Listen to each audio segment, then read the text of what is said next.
Selamat pagi Bapak Ibu semua. Salam sehat. Terima kasih sudah hadir di kelas online teman diabetes pada pagi hari ini. Saya Freddy Indrajaya Daily sebagai host pada pagi hari ini akan memandu Bapak Ibu untuk kelas online pada pagi hari ini. Sebelum kita mulai, kami mohon bantuan dari para peserta untuk unmute mic-nya supaya kita dapat mendengarkan presentasi dari para pembicara pada pagi hari ini. Sebelum kita mulai, kami akan share screen sebentar untuk acara kita pada pagi hari ini, rundown-nya seperti apa, pembicaranya siapa saja. Saya akan share screen sebentar. Acara pada pagi hari ini merupakan kelas edukasi online diabetes bekerja sama teman diabetes dengan Bayer dengan tema atau topiknya adalah mengenal peran hormon testosteron pada pria diabetesi. Sabtu 30 April 2021. Adapun rundown acara kita pada pagi hari ini yaitu opening dari MC yaitu saya sendiri, kemudian pengenalan terkait dengan aplikasi teman diabetes secara singkat, kemudian pengenalan moderator, kemudian setelah itu nanti dilanjutkan oleh moderator yang akan memperkenalkan narasumber kita, kemudian ada presentasi dari pakar kita pada hari ini yang sangat expert di bidangnya, kemudian ada tanya jawab. Kita akan buka 3 sesi pertanyaan. Bagi Bapak Ibu yang ada pertanyaan nanti silakan diketik di dalam kolom chat di Zoom ini. Kita juga akan ada pemilihan 3 penanya terbaik nantinya yang akan dipilih oleh moderator kita pada pagi hari ini. Dan nanti kita akan ada hadiah e-wallet OVO yang akan kami kirimkan kepada para 3 penanya terbaik. Kemudian ada summary dari moderator dan penutup oleh saya sebagai MC pada pagi hari ini. Tentu Bapak Ibu yang baru bergabung di kelas online pada pagi hari ini, mungkin ada yang belum mengenal apa itu aplikasi teman diabetes. Aplikasi teman diabetes merupakan aplikasi yang kami bangun untuk mendukung para diabetesi melakukan kontrol gula darah secara mandiri untuk mendapatkan informasi-informasi update baik dalam bentuk artikel, infografis, itu kami bisa bantu melalui aplikasi kami. Dan Bapak Ibu dapat mendownload aplikasi teman diabetes ini secara gratis baik di Play Store maupun App Store. Informasi terkait dengan update kelas online juga kami tayangkan di dalam aplikasi kami. Ya, tanpa berlama-lama, dengan topik mengenal peran hormon testosteron pada pria diabetesi, topik kita pada pagi hari ini, saya perkenalkan moderator kita pada pagi hari ini adalah Dr. Johannes Purwoto, spesialis penyakit dalam, konsultan endokrin, metabolik, dan diabetes. Beliau sehari-hari praktek di Rumah Sakit MRCC Siloam Semanggi, kemudian di Rumah Sakit Pantai Indah Kapuk, dan di Rumah Sakit Mandaya di Puri Indah. Silakan kita sambut dengan meriah Dr. Johannes Purwoto yang akan memandu acara kita pada pagi hari ini. Dr. Jo, kami persilakan, Dok. Terima kasih Pak Ferdi. Assalamualaikum warahmatullahi wabarakatuh. Salam sejahtera dan damai bagi kita semua. Om Santi Santi Om. Namo Buddhaya.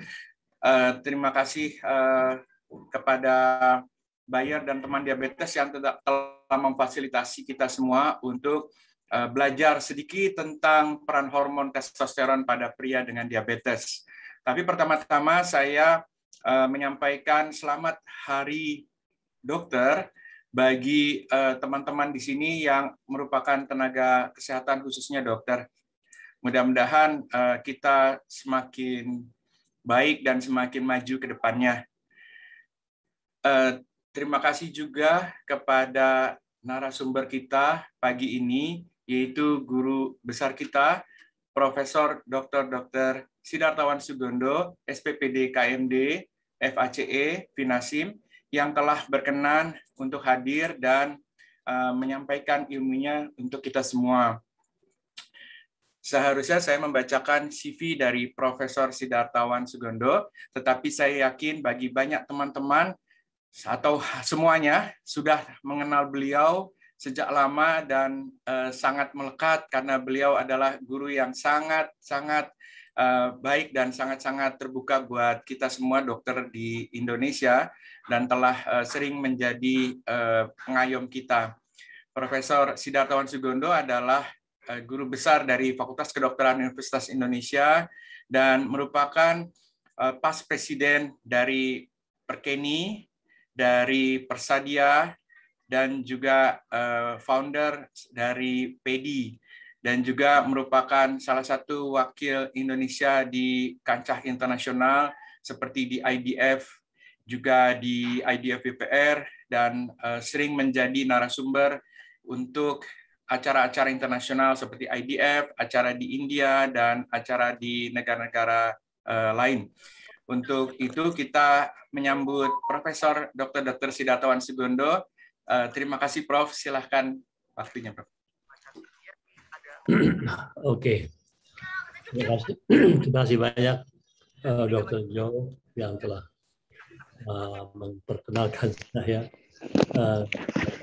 Assalamualaikum warahmatullahi wabarakatuh. Salam sejahtera bagi kita semua. Saya coba share screen dulu sebelum saya lanjut ya.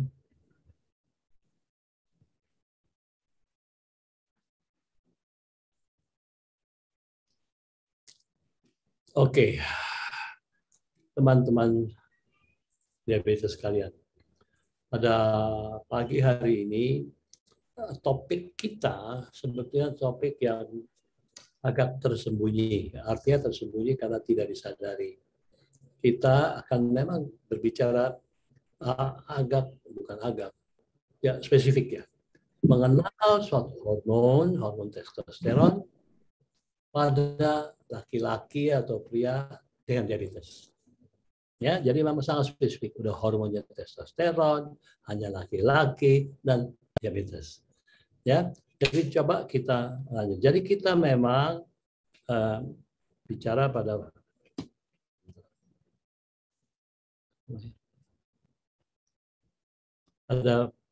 kali ini adalah tentang hormon testosteron. Banyak yang sudah kita dengar, tapi kali ini lebih spesifik. Saya akan coba cerita sedikit tentang hormon ini.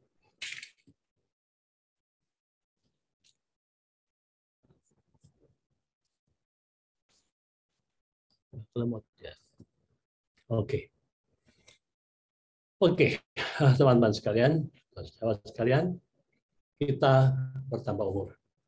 Seiring bertambahnya usia, berbagai perubahan fisik dan mental yang sangat mungkin terjadi adalah kita mudah lelah, kita kurang bugar, otot mulai kecil, kekuatan otot mulai berkurang, lemak di perut seperti kita menjadi buncit, kemampuan ereksi berkurang untuk laki-laki, dan juga penurunan libido. Namun bagaimana ini? Ya, bagaimana juga ini? Apakah hanya karena soal umur? Apa yang terjadi pada usia-usia yang lanjut ini? Ya, nah kalau kita lihat, ya maka kalau kita punya gejala-gejala ini, ya kita mulai turun dorongan seksual akhir-akhir ini. Jadi kalau seorang pria dorongan seksualnya berkurang, kurang bertenaga, tenaga secara umum lemas, ya kemudian daya tahan atau kekuatan fisik kita mulai turun, tinggi badan berkurang, orang kan makin tinggi ini udah mulai kurang, mulai tambah pendek, ya kenikmatan hidup sudah mulai berkurang, ya kita mulai cepat marah, cepat kesel, kemudian satu lagi terjadi disfungsi kemampuan ereksi, kemudian penurunan kemampuan olahraga, ya kemudian mulai sering ngantuk, habis makan maunya tidur, ya Lalu penurunan kinerja, prestasi kerja pun turun. Kalau ada gejala-gejala ini, dikatakan begini, jika Anda mengalami gejala yang pertama, yaitu penurunan dorongan seksual, atau yang 7, ya, disfungsi ereksi, maka gejala ini dirasakan sangat mungkin karena kekurangan hormon testosteron. Ya, nah bisa juga kalau 3 di antara 10 ini, ya, kita ada misalnya lemesnya, kurang tenaga, sering ngantuk, kemampuan olahraga kurang, maka apa yang harus kita lakukan? Periksa testosteron. Ya, cek kadar testosteron. Nah, kemudian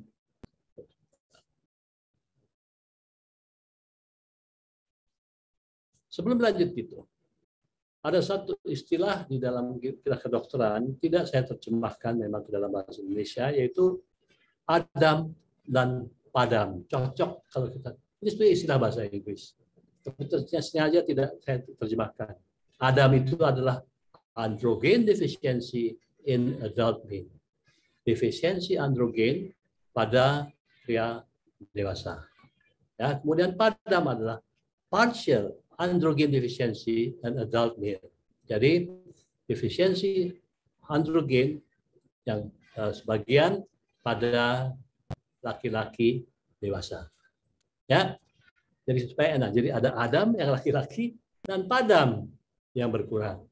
Ya. Jadi Adam itu adalah di mana tubuh mempunyai kadar hormon seks laki-laki yang rendah, terutama hormon testosteron. Defisiensi hormon androgen dapat terjadi karena masalah pada testis, bisa juga pada kelenjar hipofisis atau di otak di hipotalamus. Nah, defisiensi yang terjadi di androgen ini ya biasanya bisa diatasi kalau diberi hormon testosteron. Ya. Nah, Padam itu adalah kondisi pada pria di mana tubuhnya tidak bisa cukup memproduksi hormon testosteron tadi, sehingga kalau diperiksa kadar testosteron dalam tubuh sangat rendah. Ya, nah sebetulnya apa sih yang kelihatan di Adam atau Padam tadi? Ya kita bisa bayangkan aja. Di kulit misalnya, rambut mulai tipis, mulai berkurang, kepala mulai botak, ya. Kemudian kalau dia adalah organ seks pria, maka sperma mulai berkurang produksinya, ya, prostat mulai membesar, kemampuan ereksi mulai turun, kemudian ototnya mulai kecil, kekuatan otot juga berkurang, keinginan untuk seks juga berkurang, kurang agresif. Kemudian di sum-sum tulang terjadi pembentukan sel darah merah yang berlebihan, dan di tulang-tulang densitas daripada tulang mulai berubah. Ya, nah inilah yang terjadi pada Adam dan Padam tadi. Nah, sebetulnya kalau kita lihat, maka defisiensi atau kekurangan hormon testosteron itu bisa 3 hal. Primer, kelainannya di testis, sekunder, ya, karena kerusakan ada di otak, atau fungsional yang disebabkan karena penyakit lain. Ya, primer itu ada yang organik, ada yang fungsional. Kalau kita lihat, maka kalau primer, kalau kita makin tua usia lanjut atau punya penyakit kronis, ada obat-obat tertentu seperti statin. Atau kalau sekunder, misalnya kalau kita pakai opium atau candu, atau kemudian kelebihan hormon glukokortikoid, gemuk atau obesitas, diabetes tipe 2, ya. Kemudian kalau udah tua, terus ada penyakit tertentu, maka adalah sekunder. Jadi testosteron itu bisa disebabkan oleh pabriknya sendiri, bisa juga sekunder dari otak yang membuat tidak berfungsinya testis, atau fungsional karena penyakit lain. Ya, nah apa yang terjadi di diabetes?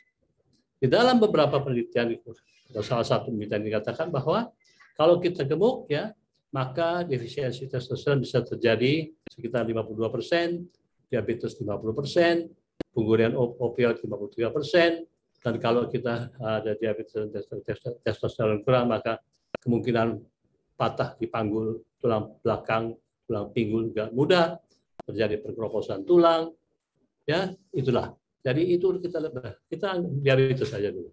50% dari diabetes maka juga ada defisiensi hormon testosteron tadi.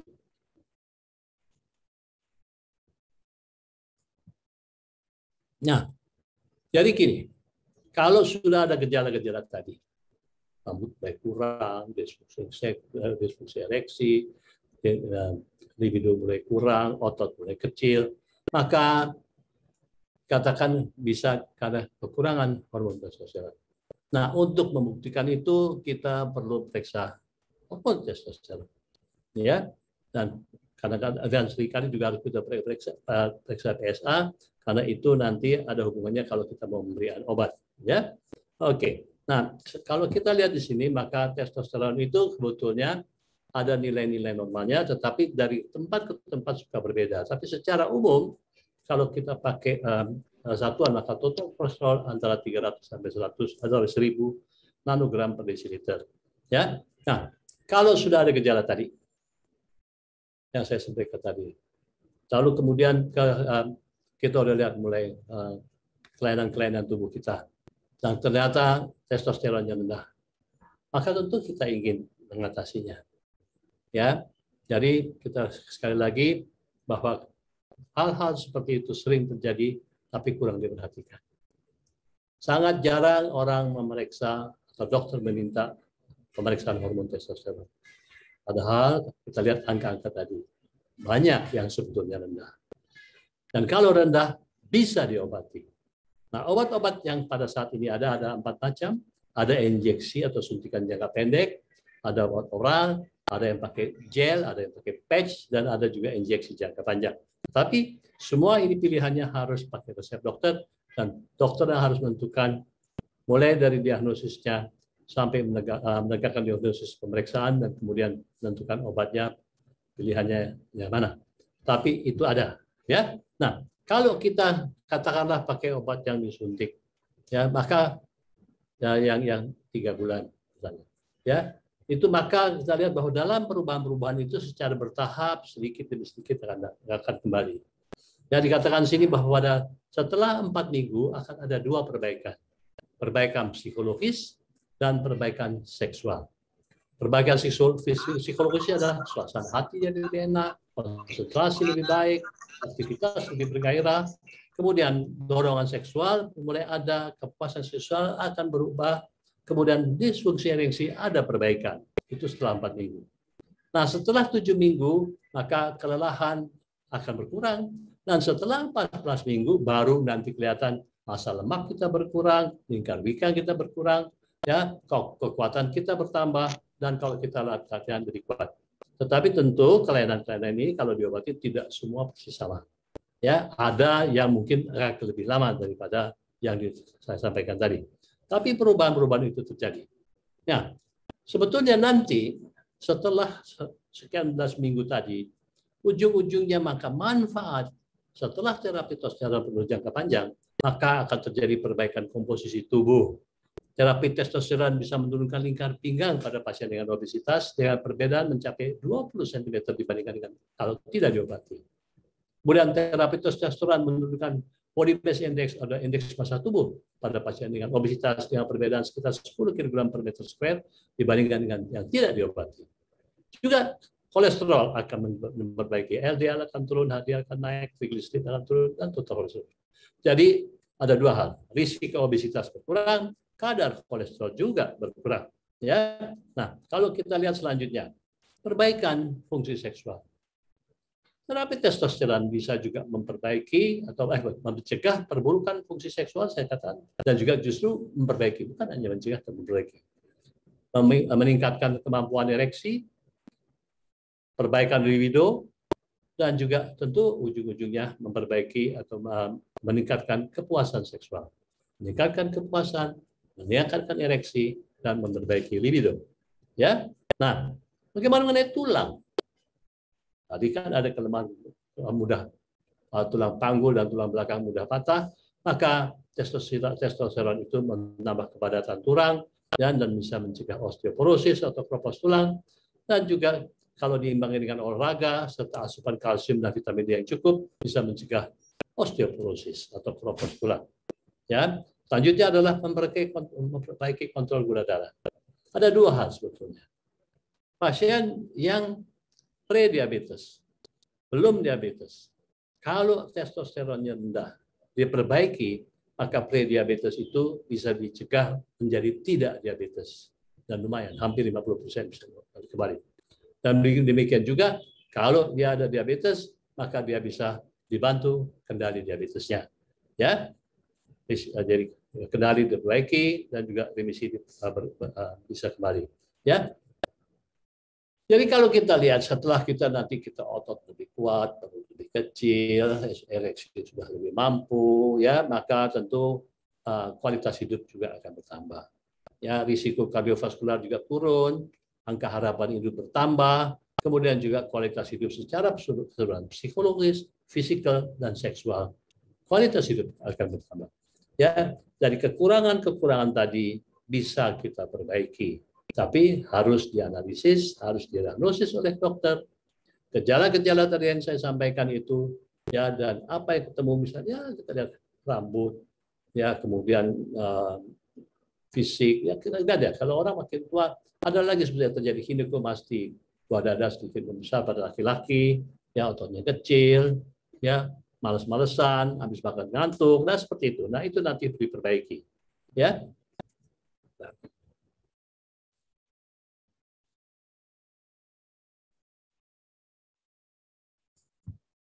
Ya, teman sekalian.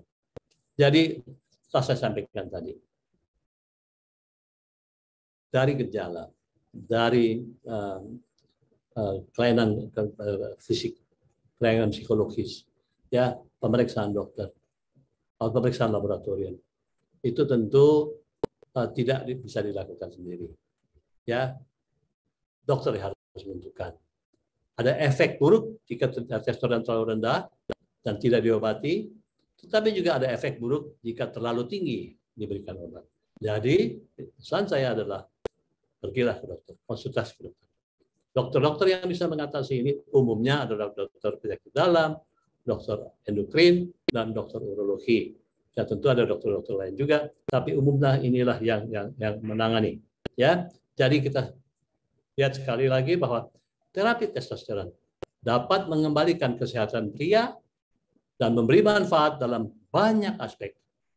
Jika Anda mengalami gejala defisiensi testosteron tadi, padam, atau memiliki risiko, segera periksakanlah ke dokter. Ya, Anda dapat katakan kepada dokter Anda, mulai diskusi dengan dokter Anda, saya mendengar banyak tentang defisiensi testosteron dan sepertinya saya mengalaminya. Bisakah kita membahas soal ini? Ya, jadi pertemuan pagi hari ini adalah mengingatkan pada Anda laki-laki diabetes bahwa ada hal yang bisa kita perbaiki. Tapi perlu didiagnosis dengan baik, ditentukan pilihan obatnya, lalu kemudian kita bisa memperbaiki hal-hal yang saya sebutkan tadi. Silakan kalau ada keluhan ini, periksakanlah ke dokter Anda dan sampaikanlah keluhan tadi. Terima kasih banyak atas perhatiannya. Semoga kita bisa berdiskusi dengan Dr. Yohanes Purwoto. Terima kasih banyak. Assalamualaikum warahmatullahi wabarakatuh. Assalamualaikum warahmatullahi wabarakatuh. Terima kasih banyak Prof. Sidartawan. Pencerahannya luar biasa ini Prof. Suatu yang tadi jarang didiskusikan ya Prof. Antara pasien dengan dokter ya Prof. Atau dokter mungkin jarang menyentuh hal ini gitu Prof. Baik, kita ada ya Prof. Ada banyak pertanyaan nih Prof. Saya boleh langsung bacakan beberapa pertanyaan ya Prof. Ini ada pertanyaan. Ya Prof. Bagaimana ya Prof mengenai indikasi diabetes tanpa ada riwayat keluarga sebelumnya? Ini pertanyaannya tentang indikasi diabetes. Jadi keluhan-keluhan atau bagaimana menentukan seseorang diabetes, barangkali maksudnya pertanyaan ini indikasi diabetes tanpa ada riwayat keluarga sebelumnya. Mohon jawabannya Prof. Oke, jadi begini. Ya, kita jadi berbicara diabetes dulu sebelum kita lanjut ya. Jadi kita tahu bahwa diabetes itu kan kita luruskan dulu. diabetes itu bukan satu penyakit ya. Diabetes itu beberapa penyakit yang gejalanya adalah hiperglikemi atau kadar gula darah yang di atas normal. Ya. Nah, keadaan hiperglikemi ini bisa disebabkan oleh banyak hal, sehingga diabetes dibagi atas 4 kelompok ya yang bisa menyebabkan keadaan hiperglikemi tadi. Kelompok pertama adalah yang bisa disebut diabetes tipe 1. Diabetes tipe 1 itulah pankreasnya rusak. Ya, sehingga umumnya atau seharusnya atau biasanya diabetes tipe 1 itu pengobatannya untuk menurunkan gula darah hanya bisa menggunakan insulin yang kebetulan masih disuntik. Kelompok yang kedua adalah yang kita sebut diabetes tipe 2. Sebetulnya 90% atau terbanyak dari diabetes yang ada di dunia ini adalah yang tipe 2 ini. Nah, yang tipe 2 ini 90% lagi adalah faktor keturunan. Nggak bisa lari. Kalau salah satu keluarga kita, ayah atau ibu, atau kakek nenek katakanlah, atau paman, ya, nah, ada yang gula, maka ada di dalam ada benang merahnya bahwa kita ada turunan diabetes. Ya, nah, jadi nggak selalu bahwa kita tahu bahwa kalau misalnya ayah dan ibu tidak, kok kita ada risiko nggak? Kalau kakek dan nenek ada, tetap ada risiko. Kalau ayah dan ibu enggak, tapi kakaknya ayah atau adiknya ibu ada, kan ada juga garisnya itu. Ya. Nah, itu. Nah, berikutnya adalah itu yang tipe 2. Ada yang disebut gestasional. Gestasional diabetes itu adalah diabetes yang hanya gula darahnya naik kalau hamil. Ya. Jadi kalau kita bicara misalnya gestasional diabetes hanya pada wanita, maka tadi disfungsi testosteron itu hanya atau padam itu hanya laki-laki, ya, karena yang ereksi, disfungsi ereksi kepala itu kan di laki-laki. Testosteron dibuat oleh testis dan testis itu hanya laki-laki. Nah, kalau perempuan tadi kita bicara kehamilan, ya diabetes kehamilan, yaitu kalau habis melahirkan diabetesnya hilang. Kemudian ada diabetes tipe lain. Nah, tipe lain itu karena penyakit-penyakit lain atau karena hormon, steroid atau halogenik, ada beberapa. Ya, ada beberapa lagi itu. Ya, jadi katakan, jadi walaupun tidak kita nggak ada gejala, nggak ada apa, kalau ada faktor turunan maka diabetes itu bisa. Ya, nah, oleh itu nanti kita bicara faktor risiko. Ya, itu dulu. Ya, pertanyaan pertama. Yang kedua gimana tadi, Dr. Joe? Oh, iya, Prof. Jadi itu baru yang pertama, Prof. Jadi kita tidak usah berspekulasi bahwa keluarga kita tidak ada diabetes, jadi kita pasti tidak diabetes ya, Prof. Jadi faktor keluarga nggak usah terlalu jadi halangan untuk mengakui diabetes gitu. Kalau memang dokter bilang diabetes. Prof, ini ada, maaf tadi pertanyaannya dari yang di tengah-tengah. Ini akan saya bacakan dari yang awal-awal, Prof. Ini ada pertanyaan mengenai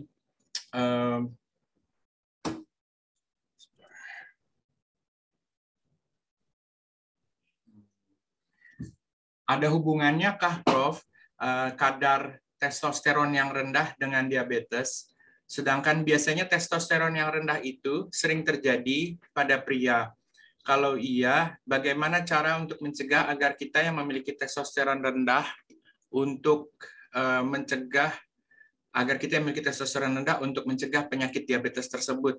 Mungkin maksudnya kalau testosteron rendah, apakah itu menyebabkan atau berkaitan dengan diabetes, Prof? Terus gimana caranya mencegah itu, Prof? Terima kasih, Prof. Oke. Terima kasih, Dr. Terima kasih penanya tadi. Ya, memang kan dikatakan obesitas itu ada hubungannya, risikonya terjadi diabetes besar. Ya, nah, lalu kemudian kalau kita testosteronnya rendah, juga dikatakan kalau testosteron rendah dikoreksi testosteronnya, maka risiko terjadinya diabetes kurang. Kalau prediabetes masa bisa tidak. Ya, biasanya kita hubungkan tidak langsung. Hubungannya bisa dengan obesitas. Ya, kita tahu bahwa testosteron rendah kan saya katakan tadi ada beberapa hal. Ya, ada beberapa hal. Ya, bisa primer, bisa sekunder, bisa mix. Yang primer kalau testisnya sakit, pabriknya sakit. Sama seperti diabetes, kalau pankreasnya rusak, tidak bikin insulin. Kalau ini testisnya sakit, atau karena radang, ya, atau kelainan kongenital, ya, atau karena salurannya tersumbat, ya, maka dia tidak bisa bikin testosteron. Nah, kalau dalam kelainan testis itu kemudian lalu dia gemuk, lalu kemudian hormonnya rendah, ya, risiko diabetes kan lebih besar. Itu dikatakan. Kalau dikasih, ada penelitiannya, kalau dikasih hormon testosteron, maka testosteron yang rendah itu naik, maka risiko terjadi diabetesnya akan berkurang. Dan bukan itu saja, obesitasnya juga bisa berkurang. Lingkar perutnya kan dikatakan juga bisa berkurang. Ya, jadi sebetulnya interaksi beberapa hal. Ya, jadi kita lihat kenapa low testosteron.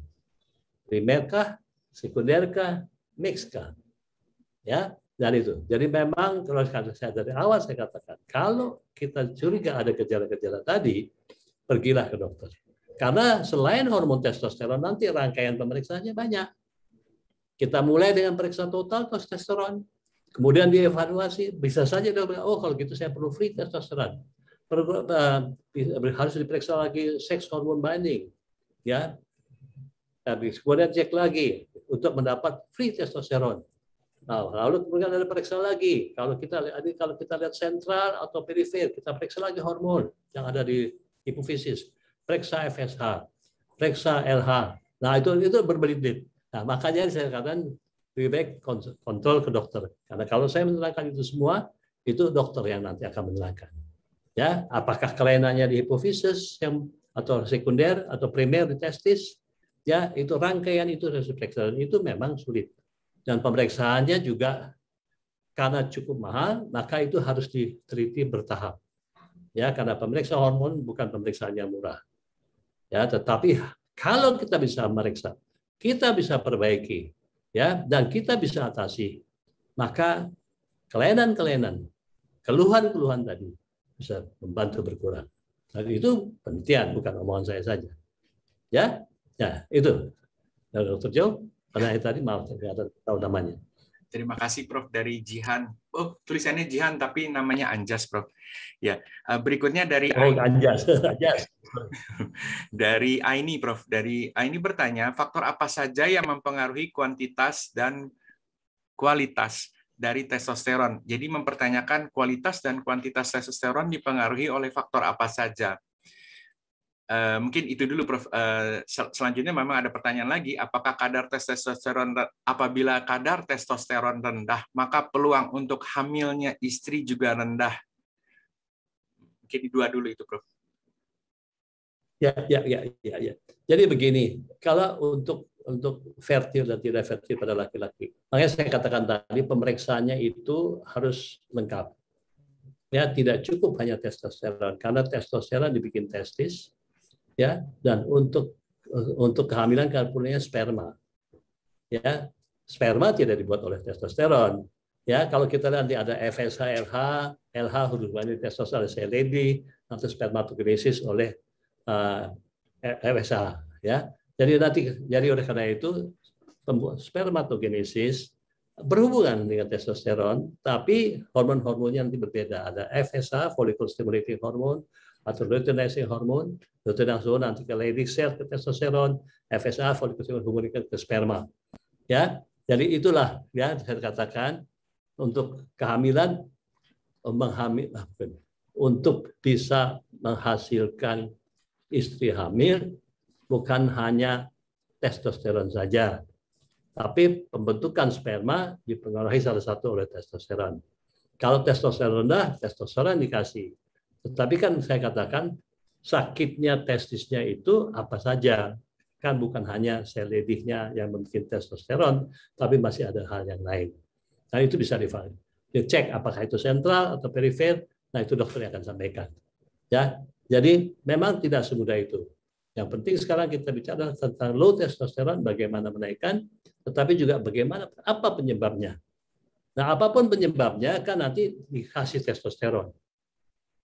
Ya, dan testosteron itulah yang akan mengurangi gejalanya. Tentu tergantung dari apa yang kita mau.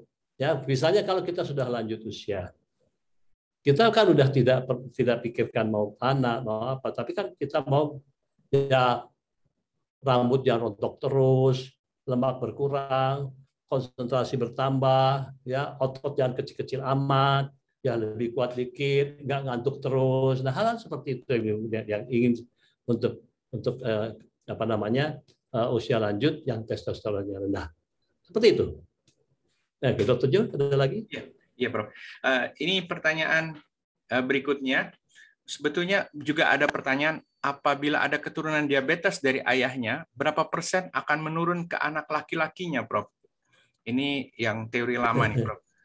Dari ayah ke anak laki-laki. Dr. Jo juga bisa lagi, Dr. Jo aja lagi, Dr. Jo. Iya. Jadi bila ada memang ada literatur yang bilang bahwa kalau salah satu dari orang tua itu ada diabetes, kira-kira 25% dari anaknya akan ada yang diabetes, tapi tidak lagi seperti teori lama yang menyatakan bahwa dari ayah ke anak laki, atau ada yang bilang dari ayah ke anak perempuan dan sebaliknya menyilang dari ibu ke anak laki. Jadi nggak memandang X dan Y-nya, jadi nggak memandang anak laki ataupun anak perempuan. Kira-kira seperti itu, Prof, yang terakhir yang saya baca. Iya, saya nambahin dokter. Ini saya cerita aja karena yang bertanya, karena dalam praktek saya suka begitu. Datang seorang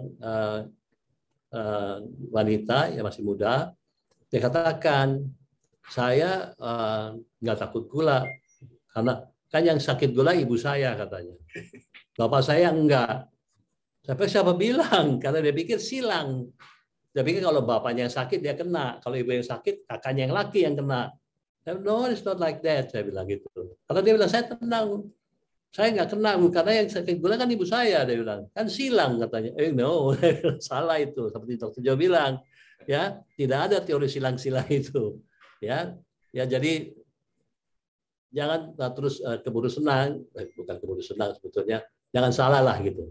Jadi risikonya kalau dua-dua lebih besar.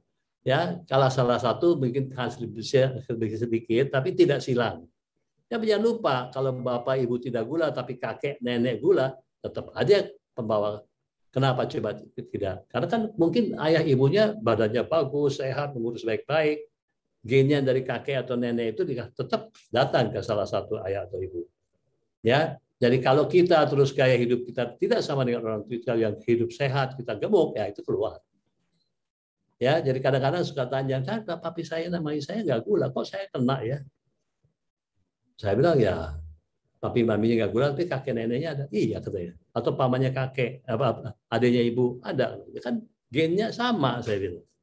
Ya seperti itu.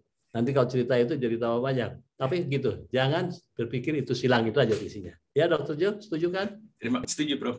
Prof, ini ada pertanyaan-pertanyaan banyak, Prof, terkait dengan faktor risiko tadi, Prof. Jadi mungkin agak sedikit menyimpang dari pembicaraan tentang testosteron, Prof. Ini banyak yang bertanya, apakah faktor usia mempengaruhi risiko terkenanya diabetes? Apakah lifestyle mempengaruhi cepatnya seseorang terjangkit diabetes?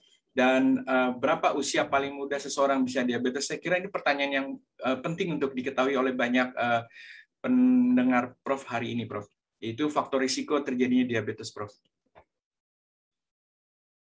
Oke, orang katakan, terima kasih ya pertanyaan ini ceritanya memang sampai seperti Dr. Jo katakan. Jadi kalau kita ada turunan diabetes, kita bisa cegah supaya kita nggak kena. Ya, jadi tidak benar bahwa kalau bapak ibu semua gula terus kita pasti kena gula. Kita bisa cegah, walaupun gennya ada di kita. Ya, dengan cara jangan ikut gaya hidup yang sekarang. Ya, baikilah gaya hidup. Bagaimana kita tahu supaya gaya hidup baik? Janganlah jadi gemuk. Ya, janganlah jadi gemuk. Kalau kita gemuk pasti makan kita banyak, olahraga atau aktivitas fisik kita kurang, atau lifestyle kita adalah santai, sedentary lifestyle. Ya, nah kalau kita begitu pasti berat badan kita naik. Kita tidak bisa bilang batas umur. Dulu orang bilang diabetes tipe 2 adalah adult onset of diabetes. Ya, kemudian juvenile diabetes adalah tipe 1 pada anak-anak. Sekarang tidak begitu. Sebab yang disebut adult onset atau pada dewasa atau tipe 2 sekarang ini sudah terjadi pada anak muda dan anak-anak. Kenapa begitu terjadi? Karena lebih gemuk. Anak-anak zaman sekarang, remaja zaman sekarang banyak yang gemuk. Sehingga shifting. Yang tadinya orang jadi sakit gula di atas 40 tahun, sekarang 20, 18, 25 sudah ada diabetes tipe 2, bukan tipe 1. Jadi shifting ke lebih muda. Kalau kita tanya dokter anak sekarang di bawah 18 tahun banyak yang sudah tipe 2 yang bukan tipe 1 diabetes juga. Jadi batas umur sudah bergeser. Dulu orang dikatakan diabetes 40 di atas 40 karena apa? Karena dulu orang di atas 40 baru jadi gemuk. Kenapa? Karena dulu waktu mahasiswa dia kerja berat, makan kurang, belajar terus, mana-mana lari, nguber bis, naik sepeda, akhirnya dia tidak gemuk. Segitu dia nanti kerja, menikah, kerja, sudah mendapat jabatan, umur 40, dia sudah naik mobil, sudah punya rumah, punya anak, hidup santai, berat badan naik. Nah, disitulah dia jadi gula. Sehingga dikatakan setelah umur 40 baru timbul diabetes. Jadi kasihan keluarga. Dulu waktu mahasiswa tidak bisa makan banyak, setelah 40 tahun tidak boleh makan banyak. Kasihan amat, kapan gua enaknya katanya. Dulu saya nggak bisa, sekarang saya tidak boleh. Karena jadi gula. Ya, shifting ke umum. Ya, jadi batasan umur sekarang menjadi diabetes pada lebih muda. Kenapa? Karena lifestyle berubah. Kenapa? Akibatnya berat badan tambah naik. Dan kita tahu diabetes tipe 2 dimulai dengan resistensi insulin, berat badan tambah, akhirnya gula darah naik, diabetes makin lanjut. Mungkin itu, Dr. Joe. Iya, Prof. Terima kasih, Prof. Sebenarnya banyak sekali pertanyaan-pertanyaan yang terkait dengan diabetes, tapi saya seling dulu, Prof, dengan satu pertanyaan yang terkait dengan testosteron. Ada pertanyaan, selain faktor usia tua, faktor apa lagi, Prof, yang menyebabkan turunnya kadar hormon testosteron? Dan bagaimana mengatasi hal tersebut? Maksudnya supaya kadar hormon testosteron itu tidak tambah turun, faktor penyebabnya yang bisa diatasi barangkali, Prof, mohon petunjuk. Oke. Kalau boleh saya ya nggak pakai salah satu slide atau nggak deh. Saya ingat kok. Jadi begini. Kan testosteron itu kan saya katakan ada 3 penyebab turunnya. Ada yang penyebab primer, ada penyebab sekunder, ada penyebab mix gabungan. Primer itu apa? Primer itu kalau pabriknya rusak. Pabriknya apa? Testis. Ya, kalau testis yang menghasilkan testosteron rusak, tentu nggak ada testosteron. Ya, nah itu bisa karena orkitis, karena memang ada kelainan kongenital, ya beberapa hal. Nah, bisa juga karena obat-obat yang merusak. Memang ada dikatakan statin, obat kolesterol, juga membuat kolesterol secara fungsional testis akan terganggu. Ya, kemudian yang primer itu adalah primer di testisnya. Yang sekunder adalah kita tahu bahwa hormon testosteron itu dirangsang keluarnya kalau ada perintah dari otak. Ya, yang merintah apa? Hormon LH, luteinizing hormone, yang dihasilkan oleh hipofisis. Ya, nah kalau otak kita rusak, mengalami radiasi atau mengalami operasi atau gagal otak atau bagaimana, di mana ada kerusakan, maka hormon tadi, ya bisa LH terutama karena ada LH ada FSH, LH itu akan merangsang sel Leydig yang ada di testis untuk memerintahkan untuk keluar testis. Jadi kalau hormon tadi tidak ada, maka testosteron juga tidak ada. Ya, jadi kalau kita ada kelainan di otak, di hipofisis, maka testosteron juga tidak ada. Walaupun testisnya pabriknya bagus, tapi tidak ada yang merangsang. Nah, kita kan nggak bisa obatin otaknya, ya kita kasih testosteron. Nah, itu bisa kita obat minum, obat suntik yang 3 bulan. Tergantung nanti kebutuhannya dan efektivitasnya nanti dokter yang tentukan bersama-sama dengan. Ya, pertanyaan seperti itu kan tadi? Ya, Prof. Ya. Nah, jadi bisa juga saya. Itu yang primer, sekunder. Kalau yang mix bisa karena kita obesitas, karena diabetes, usia lanjut dengan comorbid. Nah, itu juga.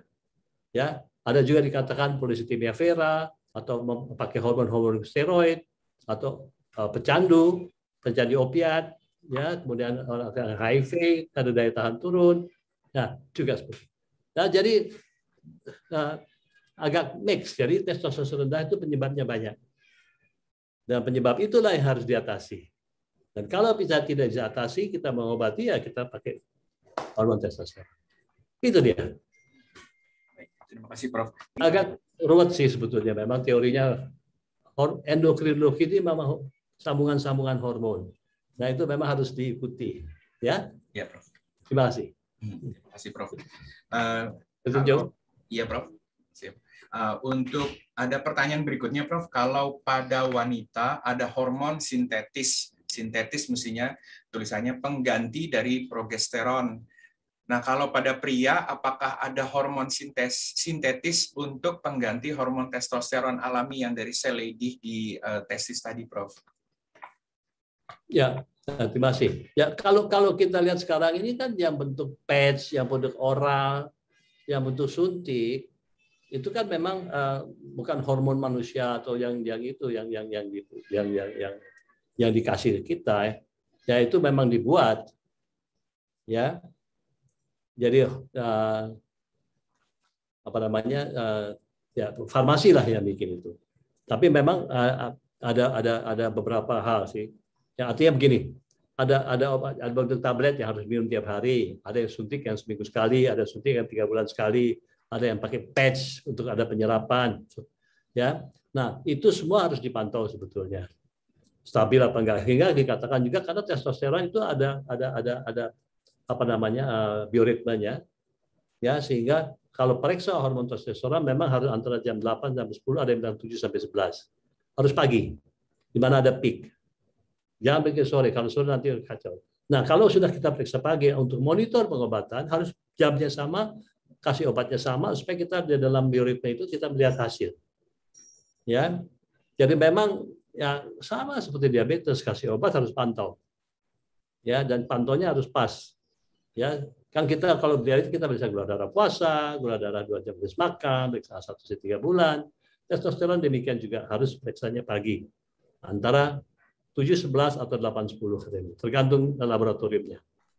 Ya, lalu kemudian total kolesterol, kalau memang ada pemeriksaan lebih lanjut, bisa free kolesterol lebih mahal, tapi itu nanti untuk karena testosteron itu ada yang terikat albumin, ya, yang free sedikit, ya, tergantung nanti penyakitnya, sehingga harus periksa sex hormone binding. Ya, itu berupa. Ya, makanya ke dokter supaya nanti beliaulah yang akan menerangkan. Tapi gejalanya yang Anda harus tahu. Apa sih? Oh, saya ada diabetes, ada ini, ada ini. Nah, coba saya mau perbaiki. Jadi tidak, misalnya ada contoh, banyak sekali pasien diabetes yang disfungsi ereksi. Ya, semuanya lain gulanya saja. Kalau kita pikir gula udah terkontrol, kok masih disfungsi juga? Nah, teslah testosteronnya. Kalau memang rendah, ada titik terang. Nah, seperti itu. Nah, apalagi kalau dikombinasi dengan PDA nanti, ya. Oke. Ini nyambung pertanyaan tadi, Prof. Dari macam-macam terapi testosteron tersebut, yang mana yang paling gampang dan paling efektif, Prof? Saya kira ini 2 hal, Prof. Ada satu yang gampang, maksudnya mungkin gampang digunakan sendiri barangkali. Satu lagi yang efektif. Efektif itu maksudnya paling manjur. Betul, dan bertanya, gampang itu gampang ya sebetulnya relatif gampang itu. Ya, kalau yang gampang diminum, ya gampang tinggal minum. Ya, tapi efektivitasnya pasti berkurang. Ya, tapi juga kalau ada yang juga mau suntik, tapi kalau suntik 3 bulan sekali, kan lebih gampang daripada tiap hari minum. Misalnya, kan ada orang nggak suka suntik, ya kita minum. Tapi kalau minum tiap hari, tapi suntik 3 bulan, nah tinggal pilih suntik 3 bulan atau minum tiap hari. Teoritis mirip sama, tapi kalau kita lihat efektivitasnya, suntik yang langsung ke dalam darah intramuskular deep, maka tentu itu akan lebih stabil. Ya, pilihan adalah pada Anda atau pasien, Anda. Kalau pasien itu berunding dengan dokter yang mana. Kalau takut jarum ya orang. Tapi efektivitas kayaknya pasti akan berbeda. Ya, suntik bisa yang seminggu sekali, bisa yang 3 bulan sekali. Tinggal pilih. Ya, Kan kalau sebulan sekali sama 3 bulan sekali kan mungkin enakan 3 bulan sekali. Tapi itu relatif. Tapi kalau bicara efektivitas, tentu kalau yang langsung masuk akan lebih efektif daripada yang gini. Misalnya seperti itu. Ya, oke. Ini disambung pertanyaannya, berapa lama mesti dikonsumsi, Prof? Mesti dipakai obatnya? Seumur hidup kah? Ya, kalau tergantung penyebabnya sih sebetulnya. Ya, jadi pertanyaan adalah berapa lama mesti konsumsi. Tergantung penyebabnya. Kalau penyebabnya permanen, ya obatnya permanen juga. Ya, misalnya kita udah diradiasi hipofisisnya, kemudian LH-nya nggak ada, misalnya, kan tidak ada yang merangsang testosteron, ya dia suntik terus. Ya, tapi tergantung juga sampai kapan. Kalau kita memang ingin sesuatu yang hubungannya dengan infertility, kalau udah punya anak udah apa, mungkin kalau lagi ya fine. Tapi kalau udah lanjut usia, yang perutnya udah gede, ototnya kecil, mau lebih besar, kemudian lebih kuat, lebih nggak ngantuk-ngantuk, ya, nggak tell me, ya. Karena terus terang, saya ada 1-2 pasien yang tiap 3 bulan minta disuntik dan bertahun-tahun. Dan umurnya sudah di atas 70. Karena kenapa minta suntik? Ya karena memang kalau nggak enak kan dia nggak minta. Seperti itu. Terima kasih. Terima kasih, Prof. Ini ada pertanyaan yang bilang, temanya sangat menarik. Selama ini saya tidak pernah mengetahui apakah hormon testosteron tersebut. Nah, tadi sudah dijelaskan oleh Prof. Mudah-mudahan menjadi pencerahan buat Pak Tata. Apakah prevalensi, nah ini pertanyaannya Prof, apakah prevalensi penderita diabetes sangat besar kekurangan testosteron? Maksudnya, di antara penderita diabetes yang kekurangan testosteron itu apakah sangat besar? Maksudnya tadi Prof kalau nggak salah bilang 1 dari 2 ya Prof kalau nggak salah ya. Kemudian jika kekurangan testosteron tidak pernah diobati, bagaimana dampaknya Prof? Sebaliknya kalau kekurangan testosteron tersebut buat pasien diabetes di terapi, apa benefitnya Prof? Oke, terima kasih. Jadi begini, sebetulnya saya ngaku dosa juga sih. Nggak banyak pasien saya yang saya cek sih. Ya, tapi ada. Dan memang kadang-kadang tapi kalau hubungannya dengan disfungsi ereksi. Sebetulnya kan kita tidak hanya hubungkan dengan itu. Data-data mengatakan sebetulnya, dan kita oleh karena itu saya mau berbicara di sini dan akan saya ulangi itu nanti. Untuk menyampaikan bahwa 50% dari diabetes itu sebetulnya kalau dicek testosteron rendah. Cuman kan ngurus diabetes, ngurusin gulanya saja udah pusing. Ya, belum lagi dia gula dengan hipertensi, ada gula dengan penyakit jantung, gangguan fungsi ginjal. Nah, jadi kalau kita bayangkan, dan kalau kita lihat orang tua diabetes, dia kemampuannya udah turun, perutnya udah gede, ya kayaknya semua orang juga begitu gitu, sehingga tidak perhatian. Sehingga kalau orang yang bertanya, baru kita cari jalan. Nah, mindset itu harus kita rubah. Kita bisa tawarkan. Ya, tapi kan banyak juga orang yang di atas 70 tahun ternyata cukup baik keadaannya, ya. Masih gagah, masih apa, sehingga tidak perlu seperti itu. Tapi kalau kita memberikan option supaya dia tidak jadi pelupa, supaya dia tidak lebih kuat, tidak habis makan tidur terus, ya, ototnya mulai berbentuk, nggak geber gitu, perutnya bisa berkurang, ya. Nah, mungkin akan membuat hidupnya lebih bergairah, quality of life-nya ditambah. Ya, dengan suntikan 1 kali 3 bulan, kayaknya sih nggak terlalu mengganggu. Ya, kalau obatnya udah banyak, ditambah 1 suntikan yang 3 bulan, mungkin nggak terlalu. Tapi kalau dikasih obat yang tiap hari, obatnya udah banyak, tambah pusing. Nah, ya option itu harus ada. Harus bisa kita berikan. Tapi data mengatakan 50% dari orang obes, 50% dari orang diabetes, umumnya testosteron rendah. Nah, persoalannya memang periksa testosteron belum biasa. Ya, itulah harus dibiasakan. Ya, karena memang nggak murah-murah amat sih pemeriksaannya. Tetapi kalau kita tanya dan mau, ya kita ada jalan keluar. Kalau sudah diperiksa, bisa kita obati. Nah, setelah sekian bulan bisa kita lihat hasilnya. Nah, itu soalnya. Ya. Gitu, Dr. Jo? Ya, Prof. Baik, jadi itu terkait tadi kualitas hidup ya, Prof. Quality of life atau kualitas hidup itu jarang memang ditanyakan atau didiskusikan dengan dokter, Prof. Jadi biasanya kalau diabetes itu yang penting gulanya turun gitu, Prof. Kemudian ada pertanyaan, ya, Prof. Ada pertanyaan, apakah testosteron yang disinggung ini sama dengan suplemen untuk membantu mempercepat pembentukan massa otot untuk hasil fitness, Prof? Dan apakah testosteron aman digunakan untuk pembentukan massa otot, Prof? Ini mungkin yang milenial. Nah, ini saya bukan ahli itu, Dr. Jo, tapi biasanya yang dipakai untuk otot kan anabolik steroid. Ya, yang orang bilang berbondong protein dosis tinggi dan apa ya, ada juga testosteron. Saya bukan ahli itu sih, tapi kita lihat bahwa kalau yang penting adalah testosteron itu diberikan oleh dokter atas indikasi. Indikasinya apa? Testosteron rendah.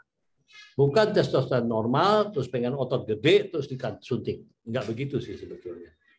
Ya, jadi oleh dikatakan selalu undang-undang dikatakan testosteron harus pakai resep. Kapan dokter akan kasih? Kalau testosteron rendah. Kapan dikatakan rendah? Kalau ada gejala ini. Bukan untuk bikin gede otot, misalnya. Tapi itu adalah anabolik steroid yang untuk bodybuilder. Ya, kalau suplemen itu karena kita testosteron itu memang ada juga yang oral. Ya mungkin orang minum seperti itu. Ya, itu sudah bukan lagi penyakit, tetapi suatu hal di luar quality of life adalah suatu hedonik atau kelebihan badan tinggi besar, tapi bukan karena testosteron rendah. Nah, itu bisa dibicarakan khusus lagi. Terima kasih. Terima kasih, Prof. Mungkin saya menambahkan bahwa yang kita bicarakan saat ini adalah atas indikasi penurunan kadar testosteron pada pasien dengan diabetes. Jadi kondisinya memang berbeda dengan yang tadi ditanyakan, Prof. Prof, ini ada pertanyaan berikutnya, ini dari Lampung, Prof. Bertanya, bagaimana cara mencegah agar tidak terkena diabetes? Ini tadi sudah dibahas. Jika tidak ada keturunan, apakah kita tidak akan terkena diabetes? Ini juga sudah dibahas. Dan apakah jika terkena diabetes, bagi laki-laki akan mengalami penurunan testosteron? Dan pengaruhnya apa bagi yang mengalaminya, Prof? Mungkin sebetulnya sudah dibahas, Prof. Mungkin Prof mau nambahkan dampak dari penurunan kadar testosteron tersebut akan dirasakan sebagai apa saja gitu, Prof. Ini memang ada beberapa pertanyaan yang menanyakan hal yang sebetulnya sudah ada dalam slide, Prof. Ya, tadi kan sudah disampaikan kan bahwa ada signs and symptoms. Symptomsnya itu kan orang yang menjadi pelupa, orang yang gairah hidupnya kurang, libidonya kurang, ngantukan terus. Sainsnya kepala jadi botak, rambut jadi jarang, jadi ginekomasti, otot jadi kecil, wasting, ya seperti itu. Nah, kalau toh itu, kemudian periksa testosteron. Rendah, atasi. Itu. Signs, symptoms, pastikan dengan periksa, setelah periksa, atasi, ada obatnya. Lain kalau tidak ada obatnya. Udah periksa, ternyata nggak ada obatnya, kasihan. Baik, Prof. Ini ada pertanyaan sebetulnya sudah dibahas tadi dalam salah satu slide, Prof. Ingin bertanya dari Gita, Prof. Apakah ada hubungan masalah testosteron dengan total berat badan? Maksudnya orang yang obesitas akan lebih berisiko terkena masalah pada testosteron, ya, Prof? Ya. Memang dikatakan kan, tadi dikatakan juga obesitas itu 52% itu defisiensi testosteron. Diabetes juga 50% defisiensi testosteron. Itu ada mekanismenya. sorry. Ya, terus saya ada slide-nya, tapi berbelit-belit. Ya, tapi yang penting bahwa hubungannya nanti dengan resistensi insulin. Ceritanya sama sih antara diabetes dengan obesitas. Itu kan semua hormonal. Hubungannya dengan fat, ya, adipose tissue. Ya, oleh karena dikatakan kalau testosteron rendah itu maka bisa kalau diperbaiki maka otot bisa bertambah, fat bisa berkurang. Ya, obesitas sama juga begitu. Ya, jadi ceritanya sama. Ini Prof ada pertanyaan dari Reviana, Prof. Apakah laki-laki dengan diabetes masih bisa memiliki anak mengingat banyak sekali gejala pada seksual? Maksudnya gangguan seksual, Prof. Lalu apa yang paling penting perlu diketahui agar bisa memeriksakan diri atau cepat ke dokter? Mungkin buat istri untuk memeriksakan pasangannya, suaminya yang diabetes gitu, Prof. Oke. Ini pertanyaan sangat sensitif tetapi betul. Artinya sensitif maksud saya begini. Kok kasihan amat sih kalau diabetes laki-laki nggak bisa punya anak kalau diabetes? Enggak lah. Ya. Sebetulnya diabetes itu seperti orang lain lagi. Kemampuannya semua sama. Cuman karena diabetes itu kalau tidak terkontrol, nah itu dia. Ya kita tahu kalau gula darah tinggi tidak terkontrol, maka terjadi kerusakan di mana-mana. Kerusakan di pembuluh darah, kerusakan di syaraf, ya, jika di persyarafan akhirnya terjadi disfungsi ereksi, dengan vaskular juga terjadi disfungsi ereksi, dari kombinasi. Tapi kalau kita bisa kendalikan diabetesnya, maka dengan baik dan lama, tapi satu hal, jangan terlambat. Jangan udah lama, A1 sudah tinggi, nah itu irreversible, nggak bisa balik. Yang diabetes masih baru itu masih baru 10 tahun ya katakan. Lalu baru terlalu banyak komplikasi, diabetes terkontrol, semua akan balik.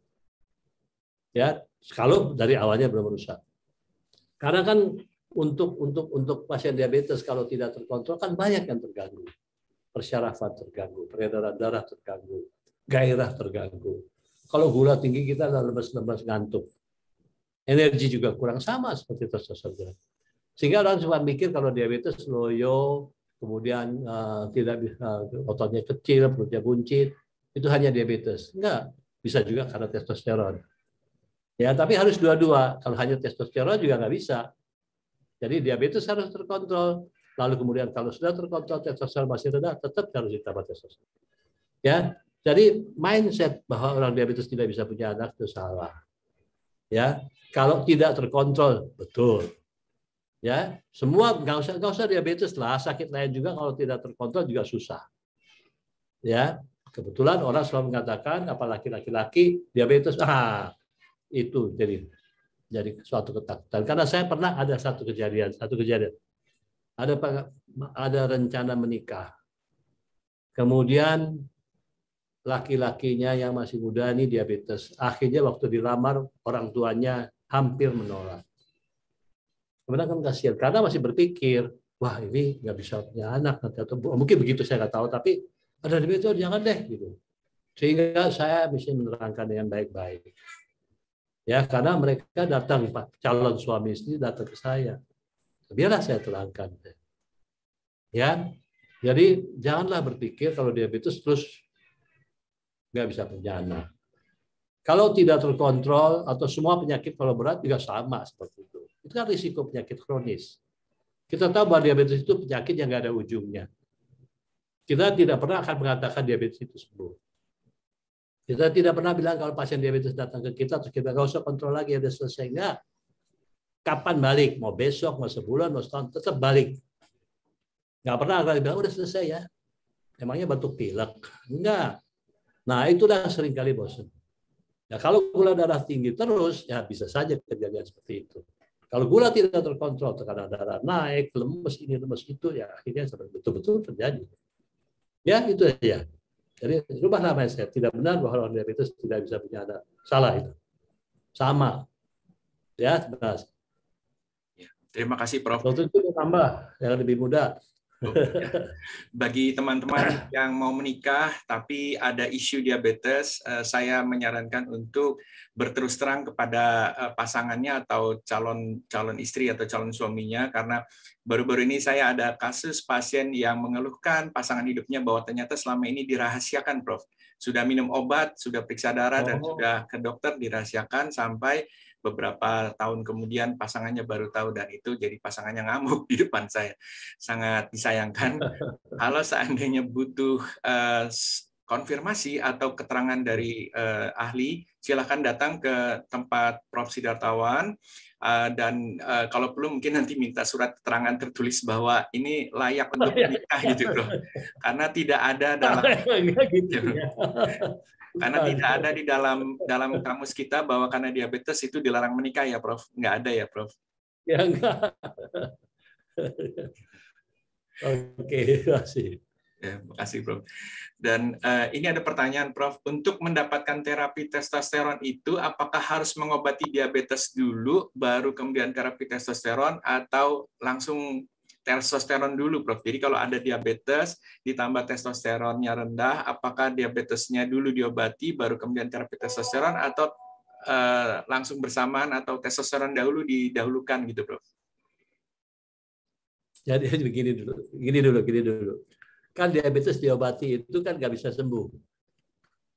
Ya, mungkin istilahnya bukan diobati, diabetes itu dikendalikan.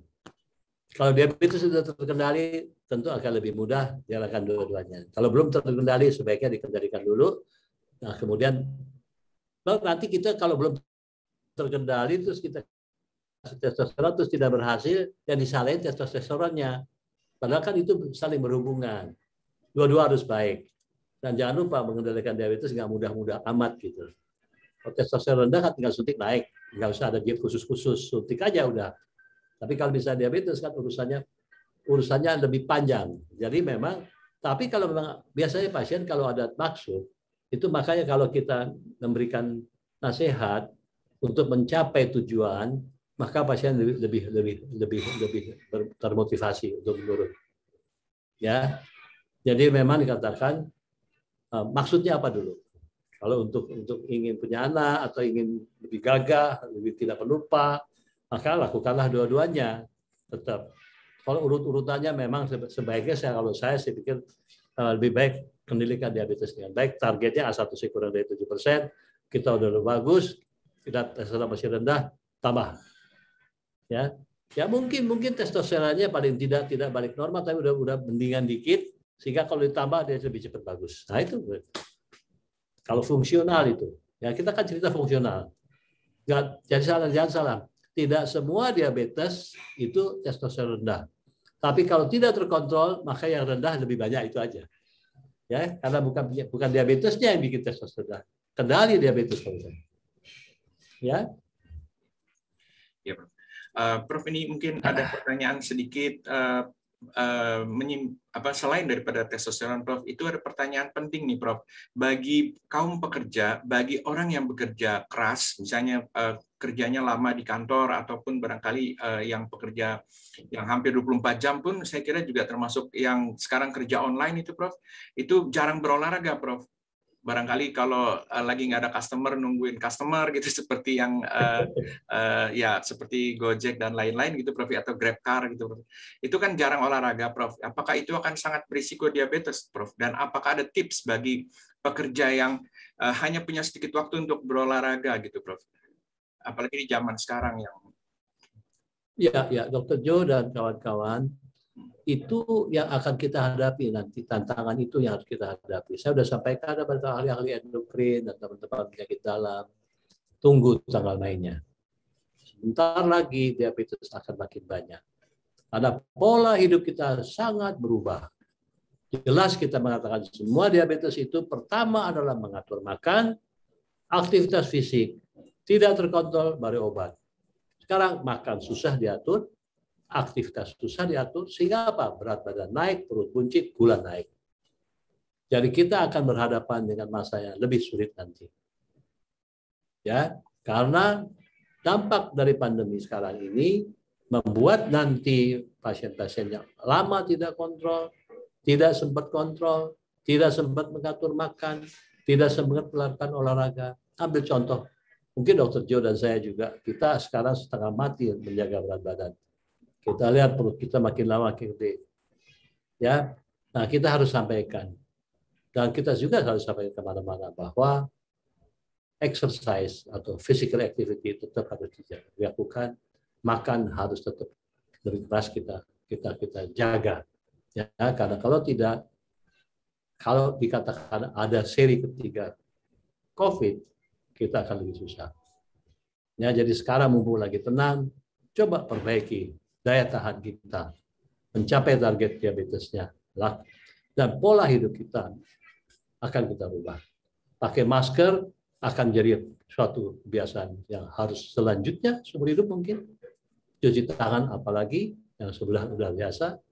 Tapi kalau ada diabetes atau belum diabetes, ada risiko besar diabetes, awas. Exercise atau physical activity dan atur makan penting. Bagaimana ngaturnya? Jangan berat badan naik. Jangan lingkar perut bertambah, kalau enggak risiko tambah besar. Itu saja. Ya, itu saja artinya nasihatnya, mengerjakannya tidak mudah sehingga kita sering bertemu kepada tenaga kesehatan, pada masyarakat. Hati-hati, jaga berat badan. Terima kasih. Dr. Jo? Ya, terima kasih, Prof. Ini banyak pertanyaan, Prof, ini tentang terkait dengan berat badan naik, itu, Prof. Kira-kira ada obatnya nggak, Prof, ya? Karena kalau disuruh mencegah kegemukan, kemudian olahraga, atau disuruh diet, mungkin lebih susah untuk melaksanakannya, Prof. Tapi kalau ada obat tablet atau ada obat barangkali gitu, Prof, apakah itu lebih praktis bagi teman-teman di sini, Prof? Kalau sebagai seorang dokter, saya tahu Dr. Jo pasti akan sama dengan saya. Nggak bisa, tetap lifestyle nomor satu. Lifestyle itu yang bikin penyakit-penyakit kronis. Ya, penyakit menahun. Ya, penyakit tidak menular. Lifestyle. Nah, itu tidak bisa ditawar. Hanya bagaimana kita memilih nanti kita harus pelajari dan sampaikan. Oleh karena itu nanti teman-teman yang mengurus gizi, teman-teman yang mengurus olahraga atau aktivitas fisik itu harus banyak berkiprah. Kasih nasihat. Coba kalau kita kan prinsipnya ngomongnya gampang. Jalanlah 30 menit 5 kali dalam seminggu. Ya, jalanlah 30 menit 5 kali dalam seminggu. Kapan saja, di mana saja, dengan siapa saja. Nah, itu yang enak. Kapan saja, nggak mesti pagi, mau sore boleh. Di mana saja boleh, bro. Di rumah, di lapangan, di mana. Ya, dengan siapa saja, mau cucu, pakai anak, pacar, suami, istri, jalan. Sendiri kadang-kadang malas. 30 menit. Makan sebetulnya asal kita tahu makanan sehatnya seperti apa. Makan pada jam makan, jumlah makan tidak berubah-ubah, jenis makannya kita lihat presentasinya. Jangan makan, kalau tidak pada jam makan akhirnya jadi lapar. Kalau tidak tunda-tunda makannya, akhirnya kita makannya banyak. Saya suka bercanda sih. Yang penting adalah jamu. Jamu itu bukan minum jamu, selain minum jamu tentu bagus. Jagalah mulutmu. Jamu, jaga mulut. Semua lewat mulut. Kalau mulut bisa dijaga, atur jamnya, atur jadwalnya dan jenisnya, pilih. Oke. Ditambah exercise. Itu. Gimana, Dokter? Iya, betul, Prof. Jadi maksud pertanyaannya itu adalah bahwa yang obatnya itu adalah yang tadi Prof bilang, yaitu dengan pola makan dan aktivitas fisik olahraga yang baik, Prof. Jadi kita tidak mengharapkan suatu magic bullet atau obat atau hasil yang ekspres dengan satu tablet atau satu obat yang bisa bikin berat badan langsung turun, Prof. Karena sekarang ini terus terang di masyarakat sedang lagi meledak gitu, Prof. Itu bahwa, atau viral istilahnya, Prof. Bahwa dengan satu suntikan atau dengan satu obat oleh seorang tenaga kesehatan itu bisa membuat perut yang buncit jadi kecil, kemudian jadi ramai gitu, Prof. Ya, memang Dr. Jo, kalau kita bicara tentang itu, kan sebetulnya kita harus lihat dulu bahwa obesitas itu jangan dianggap suatu estetis. Kalau kita mengobati obesitas itu karena kita takut penyakit atau menyembuhkan penyakit atau mencegah penyakit, bukan untuk cantik, keren, dan gagah. Ya, jadi hingga kalau orang gemuk bisa turun 10-15% saja udah cukup, dan itu udah menurunkan risiko. Kalau terlalu berat kita memang ada, kita sebut morbid obesity, tentu ada obatnya. Ada memang obat-obat untuk obesitas. Ya, memang ada obat suntik. Tetapi kan bukan untuk cantik, untuk gagah, tapi maka dikatakan kalau kita body mass index-nya tinggi, dikatakan obes dan ada penyakit, bolehlah kita pilih seperti itu. Kalau tidak ada penyakit hanya untuk menurunkan berat badan, jangan lupa tidak begitu baik. Ya, ya itulah kalau dari kedokteran sih kita lebih senang bahwa kita katakan bahwa obes itu kalau suatu diantara suatu penyakit, artinya kita harus obati. Obati itu tentu paling atas. Kita jangan pakai jalan pintas, mau makan banyak, mau tidak mau olahraga, terus badan kecil. Nanti urusannya kayak yoyo, turun sebentar ya naik lagi. Ya, nah dan masih perjalanan. Ada sih seperti itu, ada jalan-jalan seperti itu. Ya, tapi bukan jalan keluar. Tidak mau olahraga, tidak mau jaga makan, terus suntik, terus beres. Terima kasih. Terima kasih, Prof. Itu suatu pesan yang penting dari Prof. Mengenai obesitas yang kayaknya bakalan meledak juga, Prof, dalam beberapa tahun ke depan. Prof, ini ada pertanyaan tidak terkait testosteron, tapi mohon izin karena ini penting, saya kira, Prof. Ada pertanyaan, apakah diabetes bisa disembuhkan? Berapa kali harus kontrol ke dokter? Lalu, bolehkah seorang wanita penderita diabetes hamil, Prof? Jadi 3 pertanyaan ini, Prof. Apakah bisa sembuh? Berapa kali harus kontrolnya ke dokter? Dan apakah boleh hamil? Oke, kasih. Ada, seperti saya mungkin pada awal saya sudah katakan, diabetes itu umumnya tidak bisa sembuh. Ada tipe-tipe diabetes yang bisa sembuh. Misalnya, kalau orang yang diabetes, yang terjadi diabetes itu karena akibat dari hormon steroid. Misalnya orang asma atau rematik yang menggunakan obat steroid dosis tinggi jangka panjang, maka gula akan naik. Katakanlah asma. Kalau suatu saat asmanya sudah membaik, tidak kambuh lagi, lalu steroidnya berhentikan, maka diabetesnya sembuh.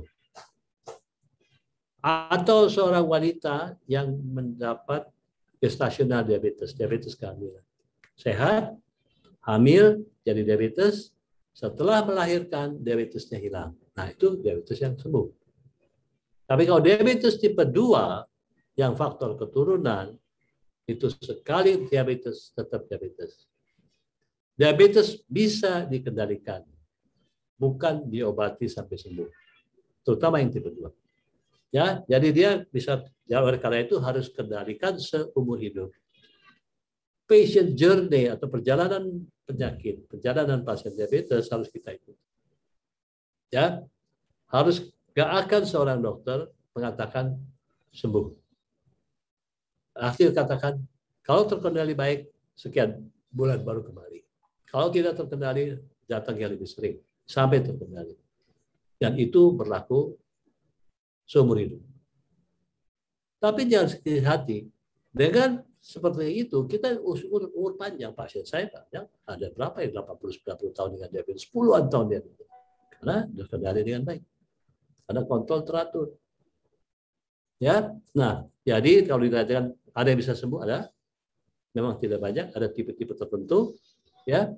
Tapi juga kalau toh ada diabetes yang tipe 2 katakanlah itu harus terkendali seumur hidup. Supaya dan kita tahu kita mengobati diabetes bukan mengobati diabetesnya, mencegah komplikasi supaya kualitas hidupnya baik. Ya, mungkin itu. Apalagi tadi yang ketiga ya? Yang tadi boleh hamil, Prof. Boleh hamil. Oh, diabetes boleh hamil ya boleh lah. Ya bisa. Bedanya kalau ibu-ibu hamil dengan diabetes obatnya insulin dan itu disuntik.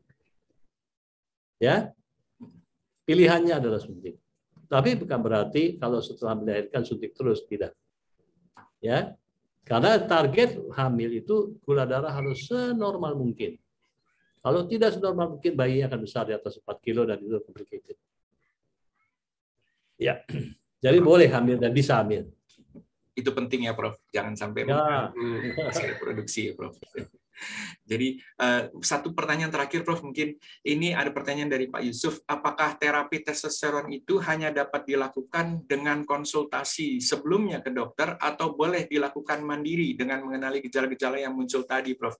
Karena sekarang lagi ada banyak dokter online atau mungkin lihat di TikTok atau lihat di Instagram gitu, Prof. Apakah boleh berdasarkan itu lalu seseorang mengobati dirinya sendiri, Prof, dengan testosteron berdasarkan gejala, Prof? Oke. Jadi begini, sekalian take home message deh. Jadi Tadi katakan testosteron ini penting.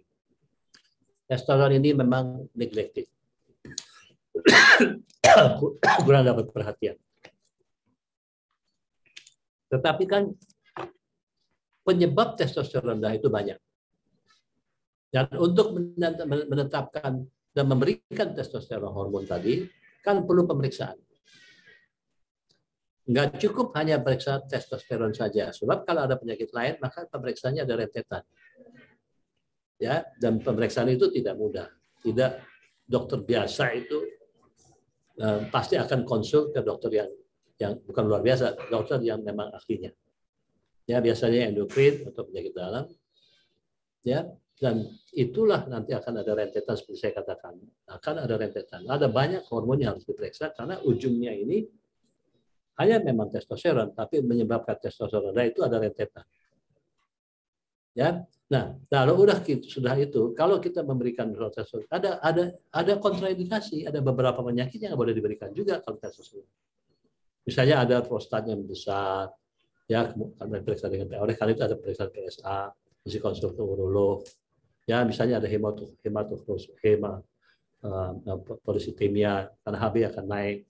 Ya, mungkin ada keganasan di tempat lain, ya, kemudian ada gangguan fungsi hati, juga nggak boleh. Jadi nggak bisa lihat di catatan terus main suntik atau obat kan selalu suntik, ada yang minum obat oral ada memang, ya. Tapi ingat bahwa oleh karena tadi saya katakan walaupun tablet maupun patch maupun suntik, periksalah ke dokter karena rentetannya bukan hanya testosteron saja yang diperiksa. Ada banyak rentetan ke atas yang harus diperiksa juga. Pertama memang kadar testosteron. Ya, kalau rendah, kalau kelihatan cocok, mungkin masih kasih obat. Tapi enggak, bisa lihat dulu apakah kelainan di otak, ada penyakit lain. Karena testosteron seperti katakan ada efek obat, ada efek penyakit lain, ada efek organ. Nah, itu dia. Baik, Prof. Ya, Dokter Jo. Ya, itu sudah mencakup take home message-nya, Prof, dari Prof atau ya, pesan buat message sekalian, ada udah sekalian. Yang terakhir itu cocok. Baik, Prof. Ya, terima kasih, Prof. Penjelasannya luar biasa sekali, Prof. Dan teman-teman di sini pertanyaannya terus terang banyak sekali, Prof. Dan bagus-bagus, Prof. Pertanyaannya dari pertanyaan yang mendasar, yang sulit sampai yang praktis, Prof. Itu ditanyakan banyak sekali, Prof. Cuman berhubung keterbatasan waktu juga, Prof. Jadi kita nggak bisa bacakan semua pertanyaan, teman-teman. Mohon maaf sebesar-besarnya pertanyaannya sebagian dirangkum dan sebagian mungkin ada yang belum dapat kesempatan kali ini. Saya mohon izin untuk membacakan kesimpulan dari saya, Prof. Itu bahwa dalam hal isu peran hormon testosteron pada pria dengan diabetes, maka diperlukan kerjasama yang erat antara dokter dengan pasien. Jadi dua-duanya harus saling bekerja sama. Jadi secara praktisnya, tipsnya adalah buat teman-teman di sini yang punya diabetes atau yang punya suami atau ayahnya diabetes, nomor satu cari tahu dahulu apakah pria yang dengan diabetes yang menjadi diri teman-teman ataupun pasangannya itu cari tahu dulu apakah mempunyai kadar testosteron yang rendah atau tidak. Jadi cek dulu kadar testosteron. Tadi sudah diterangkan oleh Prof. Apa yang diperiksakan. Kemudian kedua, kalau sudah nanti ini adalah tugas dokter juga mencari penyebabnya. Tadi Prof sudah menerangkan tadi penyebab yang di atas di otak yaitu hipotalamus hipofisis, juga yang di bawah yaitu di testisnya. Nanti dicari tahu penyebabnya apa saja selain daripada diabetesnya. Kemudian jika ada indikasi yang ketiga nanti akan diobati dengan pemberian testosteron sintetis dengan mempertimbangkan antara manfaat dan dampaknya termasuk efek samping. Dan manfaat yang didapatkan jika ada indikasi itu besar sekali, yaitu dari 3 hal psikologis nomor 1, kedua fisiologis yaitu metabolisme membaik dan berat badan juga akan menurun, juga kadar kolesterol akan lebih baik dan mungkin kadar gula darah juga akan lebih baik walaupun bukan obat diabetes satu-satunya diabetes. Dan yang ketiga adalah perbaikan dari fungsi seksual baik ereksi maupun libido. Termasuk juga terakhir quality of life atau kualitas hidup. Itu satu hal yang menjadi tujuan akhir daripada dokter, yaitu kualitas hidup dari pasiennya dan juga nantinya dari keluarga dari pasien. Terakhir, terima kasih buat teman-teman semua yang telah menghadiri acara hari ini dan yang telah bertanya, karena tanpa teman-teman ini maka yang dikuliahkan oleh Prof ini menjadi kurang bermakna. Dan terima kasih banyak Prof Sidartawan, guru kita, ilmunya luar biasa sekali, teman-teman beruntung bisa dapat jawaban langsung dari pakarnya Prof Sidartawan. Dan juga kepada buyer dan teman-teman dan teman diabetes, terima kasih, saya kembalikan kepada Pak Freddy, dan sekali lagi mohon maaf apabila ada yang kurang-kurang, semoga bermanfaat. Silakan Pak Freddy. Terima kasih Dr. Jo dan Prof Sidartawan atas edukasi yang sangat-sangat bermanfaat. Kami sangat senang, para peserta juga sangat banyak bertanya. Semoga paparan edukasi yang disampaikan oleh Prof Sidar ini memberikan manfaat dan tambahan edukasi atau pengetahuan bagi kita semua. Mohon izin Prof Sidar dan Dr. Jo, tadi ada yang bertanya, kalau ingin konsultasi kepada Dr. Jo dan Prof Sidar itu di mana? Nah, saya harus sebutkan. Untuk bertemu dengan Prof Sidartawan, maka Bapak Ibu dapat ke klinik SS Diabetes Care di Jalan IKPN Bintaro. Atau bisa di-searching saja di Google, Bapak Ibu searching saja SS Diabetes Care. Atau bisa ke Eka Hospital BSD. Prof Sidar juga berpraktek di sana. Untuk Dr. Johannes, Bapak Ibu dapat temui di MRCC Siloam Semanggi, kemudian di Rumah Sakit Pantai Indah Kapuk, dan juga di Rumah Sakit, mohon maaf yang di Puri tadi apa Dr. Jo? Oh, Mandaya. Rumah Sakit Mandaya Puri Indah. Jadi Bapak Ibu bisa temui beliau di sana. Oke, kita akan lanjut ke, sebelum saya tutup, kita akan lanjut ke pemenang 3 penanya terbaik yang sudah dinilai langsung oleh Dr. Jo sebagai moderator kita pada pagi hari ini. Yang pertama adalah selamat untuk Bapak Ade Kurniawan, kemudian Bapak atau Ibu mohon maaf, Urip Arpani, kemudian Bapak Tata Diradja. Jadi sekali lagi Bapak Ade Kurniawan, Urip Arpani, dan Tata Diradja. Kami mohon untuk tidak meninggalkan room pada saat sudah kita tutup nanti. Bapak Ibu dapat menghubungi nomor WhatsApp for Business atau WhatsApp resmi dari teman diabetes yang akan tim kami sampaikan di kolom chat. Jadi Bapak Ibu silakan hubungi untuk konfirmasi nomor OVO-nya, nanti tim kami akan langsung transfer. Bapak Ibu, kita sampai di penghujung acara, sangat bermanfaat edukasi pada hari ini. Kami dari teman diabetes dan juga buyer mengucapkan terima kasih atas kehadirannya, dan terutama untuk para pembicara kita dan expert kita pada hari ini, Prof Sidar dan Dr. Johannes. Terima kasih banyak, terus untuk memberikan edukasi semangat untuk para diabetesi di Indonesia. Kami sampaikan bahwa bulan depan kita ada kelas edukasi lainnya. Kami akan sampaikan kepada Bapak Ibu melalui informasi di aplikasi teman diabetes nantinya. Itu saja dari kami. Tetap jaga protokol kesehatan, tetap sehat. Selamat siang. Terima kasih Pak Ferdi, Prof. Terima kasih teman-teman. Terima kasih Dr. Jo, terima kasih Dr. Jo, Pak Freddy. Terima kasih Prof.